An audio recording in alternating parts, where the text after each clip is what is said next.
एक बार फिर आपका उत्तराखंड करंट न्यूज में स्वागत है और मैं आपके सामने लेकर के आया हूं उत्तराखंड में होने वाली सभी आगामी परीक्षाओं के लिए महत्वपूर्ण क्विज़ पार्ट 3। 2 पार्ट मैंने डाल दिए हैं, पार्ट 3 लेकर के आया हूं। तो चलिए शुरू करते हैं पार्ट 3। पहला प्रश्न है, राज्य में सर्वप्रथम किस औषधीय पौधे की खेती शुरू की गई थी? ठीक है, तो वो की गई थी आपके बेलाडोना की। ठीक है, और कब से प्रारंभ की गई थी ये आपको बताना है। तो ये की गई थी आपके 1903 से। हालांकि परीक्षा वाणी इसका 1910 बताती है, तो एग्ज़ाम में आपको ऑप्शन के हिसाब से करना होगा। यदि ऑप्शन दोनों आते हैं तो आपको प्राथमिकता 1903 को देनी होगी।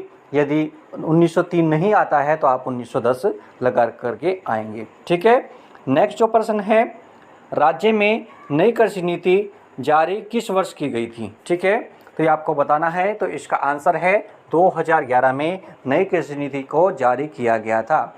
ठीक है, और जो सर्वाधिक कृषि योग्य भूमि है आपकी वो किस जिले में है उत्तराखंड की? ठीक है, सर्वाधिक कृषि योग्य भूमि आपकी किस जिले में उत्तराखंड की? ये प्रश्न भी आपको एग्जाम में पूछा जा सकता है। तो वो है आपकी यूएस नगर में। ठीक है, आपको पता ही होगा कि उत्तराखंड जो है पर्वतीय राज्य है और 86.07% आपका ये पर्वतीय राज्य है और 13.93% ये आपका मैदानी राज्य है।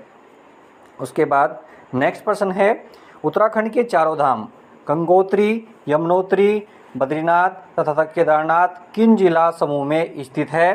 तो ये आपके जो गंगोत्री और यमुनोत्री है वो आपके उत्तरकाशी में है, बद्रीनाथ आपका चमोली में है और केदारनाथ आपका रुद्रप्रयाग में है। ठीक है, उसके बाद नेक्स्ट प्रश्न है, राज्य के चारों धामों में सर्वाधिक ऊंचाई पर स्थित कौन सा धाम है? ये आपसे पूछा गया है कि सर्वाधिक 68 पर स्थित कौन सा धाम है, तो वह है आपका केदारनाथ। ठीक है, केदारनाथ की यदि ऊंचाई की बात करें तो 6968। ठीक है, 6968 मीटर ऊंचाई है आपकी केदारनाथ की। ठीक है, यदि हम बद्रीनाथ की बात करें तो 7140 यानी कि 7140 मीटर ऊंचाई आपका बद्रीनाथ का है।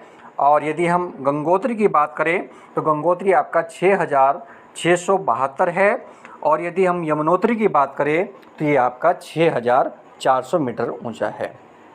तो सर्वाधिक ऊंचाई पर कौन हो गया? सर्वाधिक ऊंचाई पर हो गया आपका केदारनाथ, जो कि आपका 6968 मीटर की ऊंचाई पर है।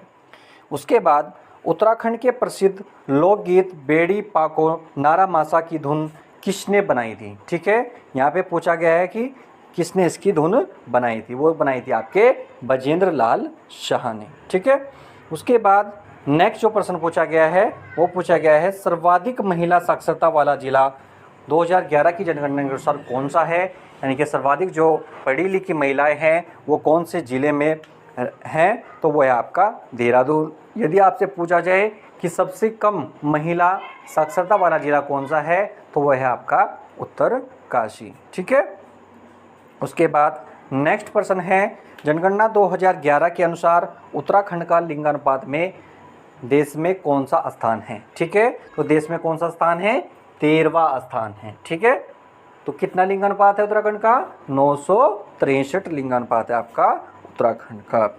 उसके बाद नेक्स्ट प्रश्न है, राज्य की कितनी जातियों को अनुसूचित जाति की श्रेणी में सम्मिलित किया गया है? यानी कि एससी में कितनी जातियों को शामिल किया गया है? तो वो किया गया है आपकी 65 जातियों को शामिल किया गया है एससी में। ठीक है, उसके बाद टिहरी जिला से यानी कि स्वामी रामतीर्थ सागर का क्षेत्रफल कितना है? तो स्वामी राम जो सागर है उसका क्षेत्रफल है आपका 42 वर्ग किलोमीटर का। ठीक है, नेक्स्ट प्रश्न है आपका, कोटेश्वर बांध एवं जल विद्युत परियोजना कितने मेगावाट की है?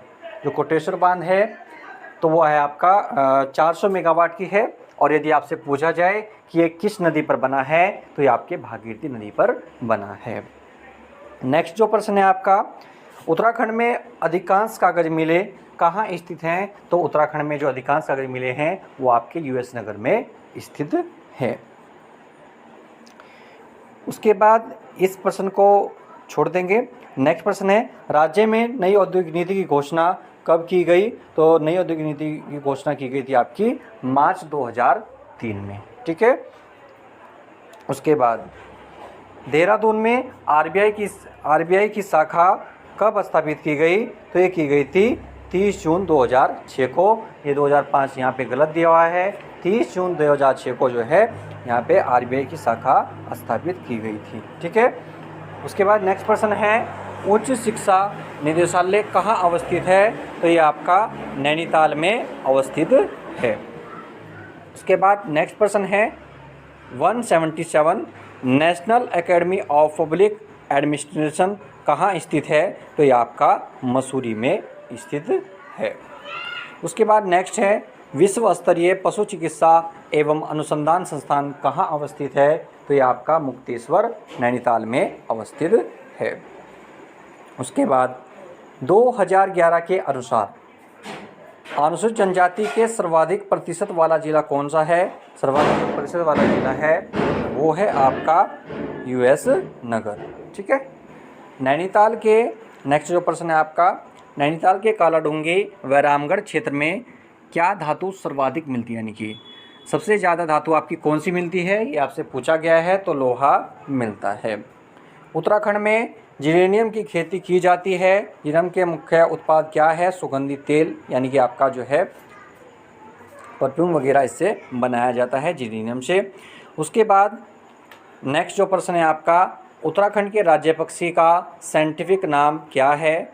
साइंटिफिक नाम या वैज्ञानिक नाम क्या है आपका? उसका नाम है आपका लोफोफेरस इम्पीजेनस। ठीक है। यदि हम बात करें कि ये किस ऊंचाई तक मिलता है, तो 2500 से 5000 मीटर की ऊंचाई तक मिलता है। नेक्स्ट जो प्रश्न है, उत्तराखंड में बुरांस के फूल की कितनी प्रजाति हैं? उत्तराखंड में बुरांस के फूल की कुल जो है 24 प्रजाति हैं और विश्व में इसकी 500 प्रजातियां मिलती हैं। उसके बाद है नेक्स्ट प्रश्न, उत्तराखंड के राज्य के पुष्प का खिलने का क्या समय है और इसका वैज्ञानिक नाम क्या है? तो इसका खिलने का जो समय है वो आपका जुलाई से सितंबर है और इसका जो वैज्ञानिक नाम है सुसुरिया अवल्वेटा है। ग्रासोफिफेरा नहीं होगा, सुसुरिया अवल्वेटा इसका वैज्ञानिक नाम है। उसके बाद है आपका कुमाऊं का चाणक्य या काली कुमाऊं का शेर किसे कहा जाता है? तो कुमाऊं का चाणक्य या काली कुमाऊं का जो शेर कहा जाता है वो कहा जाता है हर्षदेव जोशी को। ठीक है। कुमाऊं का मुसोलिनी यदि आपसे पूछा जाए तो वो कहा जाता है हर्षदेव ओली को।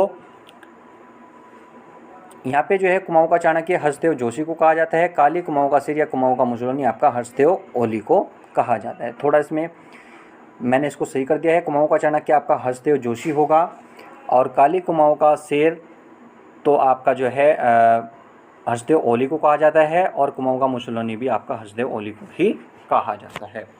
नेक्स्ट प्रश्न है, उत्तराखंड के किस जिले में आर्यभट्ट प्रेक्षण विज्ञान शोध संस्थान स्थित है? तो ये आपका नैनीताल में स्थित है। उसके बाद नेक्स्ट जो प्रश्न है आपका, उत्तराखंड की सर्वाधिक जल प्रवाह वाली नदी कौन सी है? तो वो आपकी अलकनंदा नदी है जो सर्वाधिक जल प्रवाह वाली नदी है। उसके बाद नेक्स्ट प्रश्न है, उत्तराखंड में लखवाड़ बांध कौन सी नदी पर बना है? तो ये आपका यमुना नदी पर बना है। 253 मीटर ये आपका जो है मीटर का बांध है, ऊंचा बांध है। उसके बाद नेक्स्ट प्रश्न है, उत्तराखंड के किस जिले में भोरी अमोला कुंड है? भोरी अमोला कुंड आपके किस जिले में है ये आपको बताना है। तो इसका आंसर है आपका रुद्रप्रयाग। नेक्स्ट प्रश्न है, गोपेश्वर जोशीमठ श्रीनगर उत्तराखंड की कौन सी नदी के तट पर स्थित है? तो ये आपके किस नदी के तट पर स्थित है? तो ये आपके जो है अलकनंदा नदी के तट पर स्थित है। उत्तराखंड के तर्रे मिलम लिपुलेख दारमा कौन सी जिलों के बीच हैं? ये आपको बताना है कौन से जिलों के बीच हैं या किस किस की सीमा को ये आपके जोड़ते हैं। तो आपके पिथौरागढ़ और तिब्बत की सीमा को ये जोड़ते हैं। जिले नहीं होगा किस किस की सीमा को जोड़ते हैं ये यहाँ पे होगा।